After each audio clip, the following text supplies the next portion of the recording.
Bonjour et bienvenue dans ce nouveau vlog, j'espère que vous allez bien. Alors aujourd'hui je vais juste me contenter de vous faire une petite voix off, histoire d'accompagner cette vidéo qui va être uniquement centrée sur le Week and Art qui est organisé, c'est un concours organisé par Pawn et une petite Marie sur la plateforme Twitch, mais vous allez voir que ça dépasse les frontières de Twitch.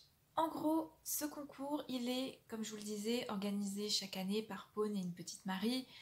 À la base, c'était pour, on va dire, mettre en lumière la communauté artistique sur Twitch.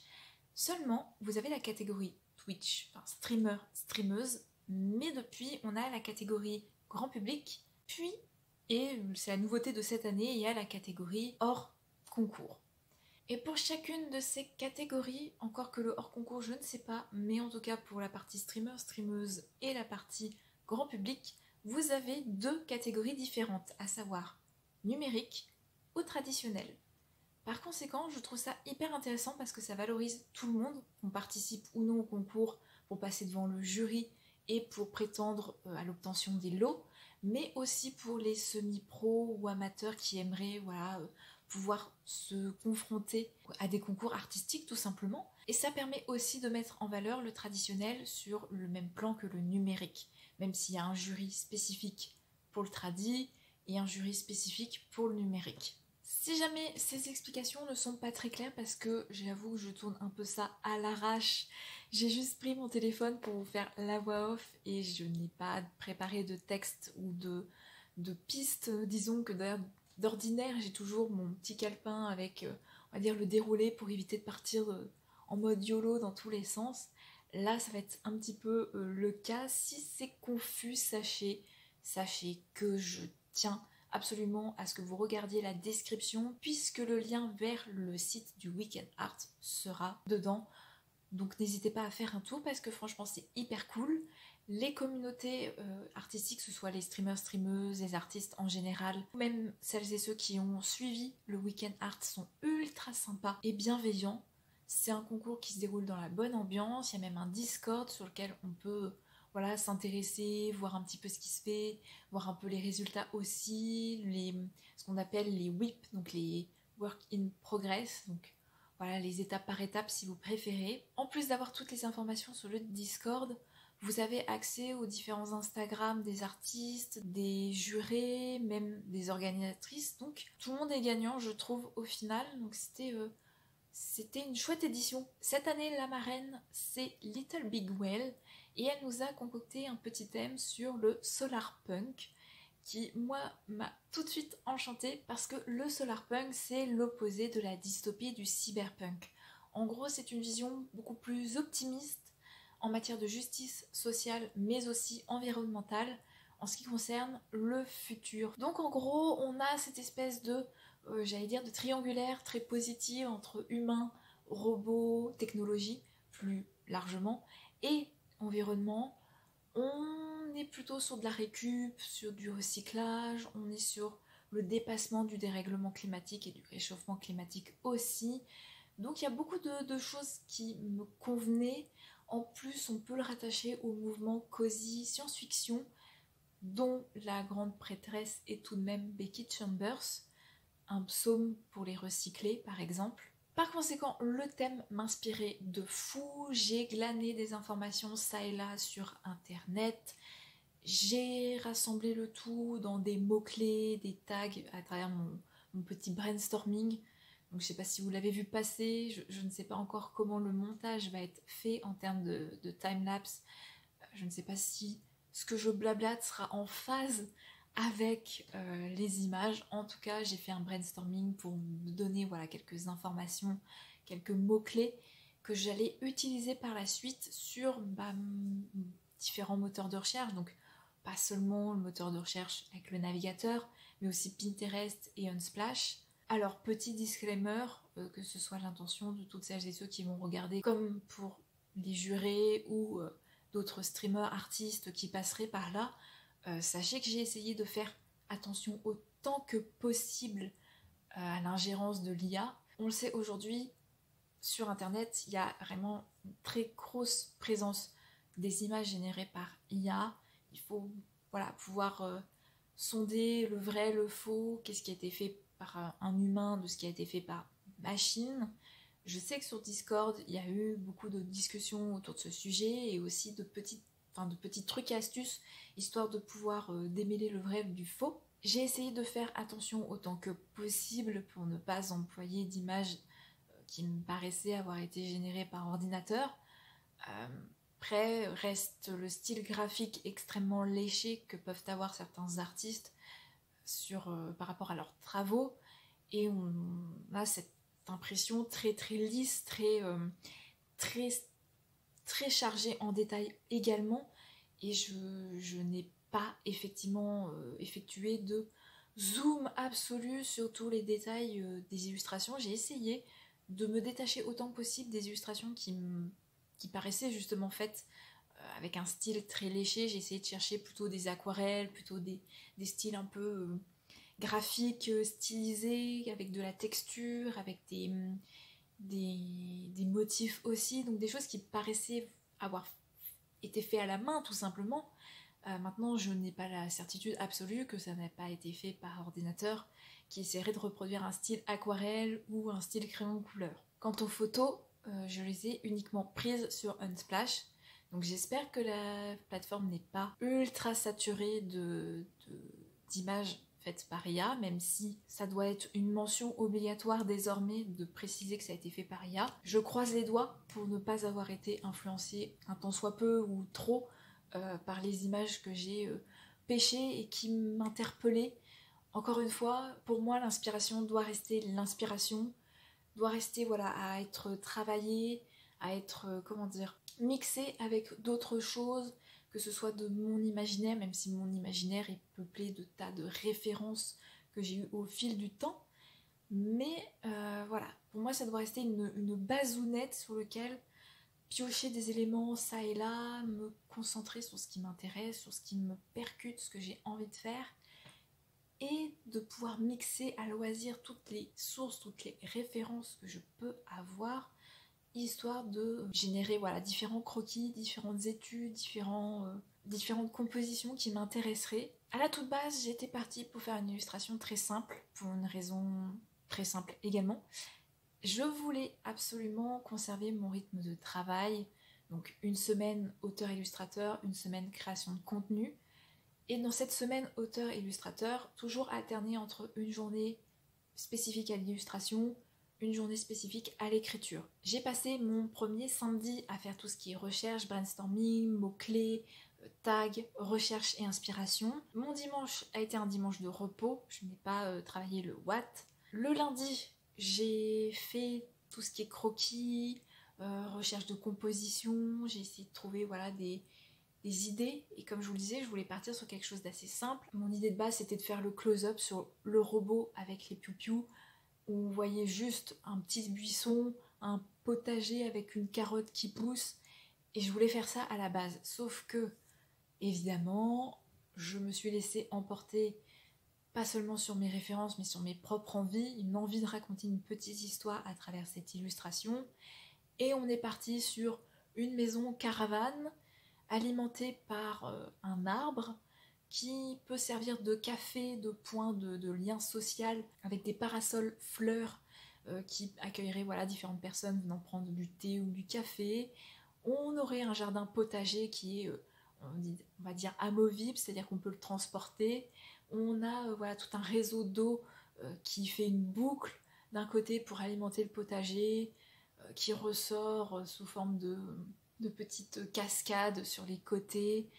Pareil, le robot, c'est le circuit, le lot, il tourne. Les robots sont là pour s'occuper de la faune et la flore. On le voit s'occuper d'ailleurs d'oiseaux.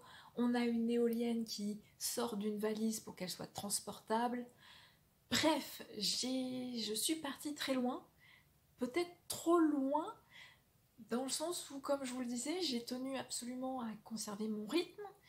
Et si le lundi, j'ai fini très contente de ce croquis parce que je le trouvais incroyable en termes de narration, mardi, j'ai écrit. Mercredi, j'ai fait le croquis. J'ai fait tout le croquis dans le moindre détail et j'ai fait les recherches de colo.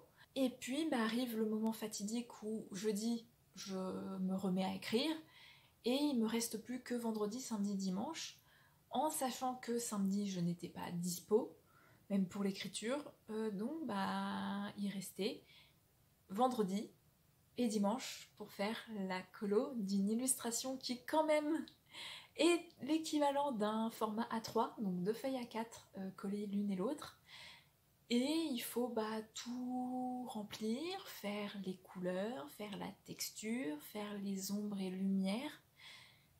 Et en 2 jours, c'était le rush intense, en particulier dimanche. J'ai passé l'équivalent de 9 heures sur le dessin pour pouvoir être certaine, sûre et certaine de le rendre en temps et en heure. Globalement, si je dois faire un résumé et un retour, je suis ultra contente de l'illustration parce que j'étais très fière de mon idée, très fière de mon croquis, l'histoire se tient, j'y ai mis ce que je voulais mettre, je suis très fière de l'avoir fait parce que, mine de rien, c'est la première fois que je fais une illustration en A3 avec énormément de détails et de petites choses dessus.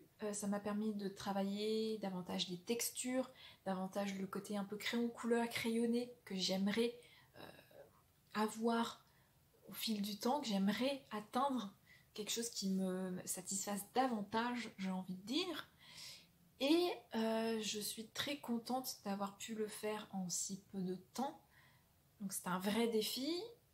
Et pour finir, côté challenge défi, on est quand même sur une illustration A3 avec un décor complet. Il y a la caravane, il y a le saule pleureur, on a la petite scénette avec les robots, on a toute l'éolienne, de l'autre côté on a le potager, on a la scène un peu café où la personne est en train de lire un livre avec des pâtisseries et du thé. Donc on est sur une illustration ultra complète. Et c'était, ma foi, challengeant, c'était intense, c'était le rush. Et j'en suis très fière, je suis ultra contente du thème de cette année. Autant l'année dernière, j'ai pris pas mal de temps pour essayer de faire coïncider en fait mon univers graphique, mon univers personnel avec le thème. Autant là, ça coulait de source parce que c'est quelque chose qui me parle davantage. Et puis le résultat me plaît en matière de couleur, en matière de texture, en matière de rendu global. Donc je suis très contente sur la partie esthétique, sur la partie thématique, sur la partie challenge personnel et challenge d'organisation. Là où je suis plus mitigée, c'est que si j'ai réussi quand même à m'organiser en dépit du peu de temps que j'avais, j'ai quand même l'impression que pour ce type de défi, il me faut vraiment avoir une organisation spécifique. C'est-à-dire qu'il faut impérativement que je m'organise mieux pour me dégager la semaine complète.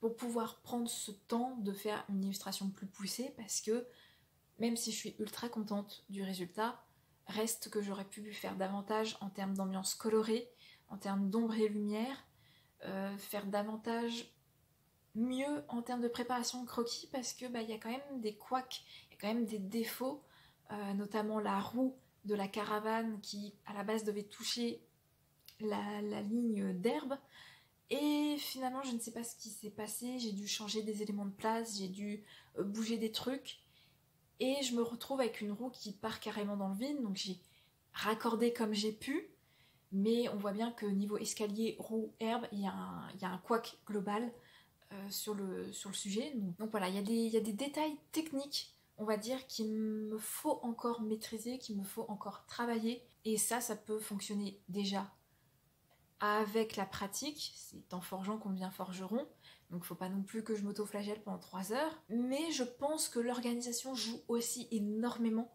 sur l'obtention d'une illustration beaucoup plus poussée, terminée et finie.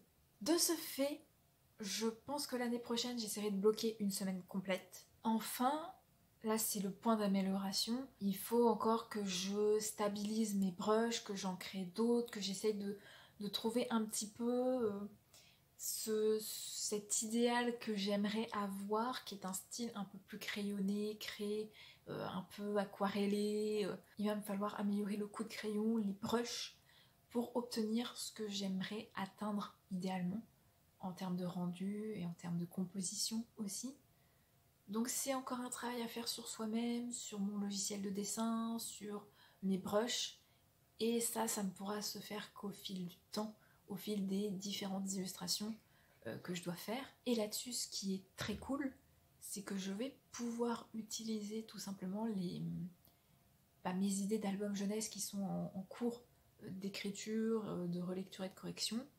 Une fois que j'aurai passé aussi cette étape de croquis, de chemin de fer, je vais pouvoir me lancer aussi dans l'illustration tout simplement de mes albums jeunesse, et ça va me permettre aussi de pouvoir travailler les compositions, travailler mes brushes, de travailler un peu mon style graphique et de l'essayer, de le confronter à des textes. Donc ça va être ultra intéressant en termes de travail pour affiner mon style graphique et peut-être l'année prochaine être encore plus fière de moi par rapport à aujourd'hui. Globalement, c'était une excellente édition du Watt, même si voilà, il y a des petites ombres au tableau, je suis très contente du résultat. J'espère tout simplement que cette voix off que je suis en train d'enregistrer là sera audible, sera intéressante et pertinente, pourra vous éclairer un petit peu sur mon état d'esprit par rapport au Watt, comment je me suis organisée, comment j'ai créé cette illustration. Si vous avez envie d'informations complémentaires, il y a toujours la vidéo du Watt de l'année dernière que je vous mettrai en petit et dans la barre de description sous cette vidéo.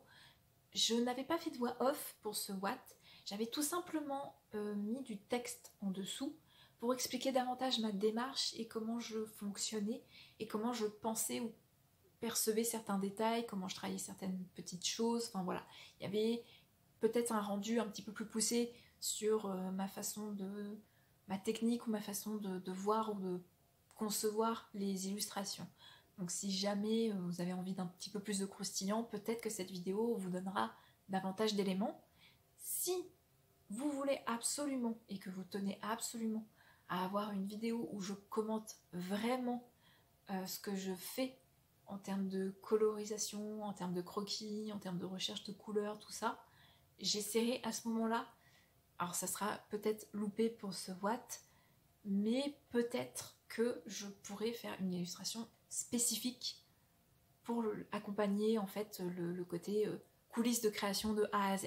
Donc n'hésitez pas à vous manifester dans les commentaires si jamais ça vous intéresse. J'espère avoir tout dit, si ce n'est pas le cas, n'hésitez pas à vous emparer de l'espace commentaire pour poser des questions, me demander quelques petites précisions, s'il y a des choses sur lesquelles je suis restée extrêmement confuse, parce que j'ai bien conscience que sans mes notes de déroulé, je parle un petit peu de manière certes très spontanée et naturelle, mais j'ai l'impression que ça part un peu dans tous les sens et que c'est pas cadré, ou que j'ai certainement oublié des choses que j'aurais dû vous partager.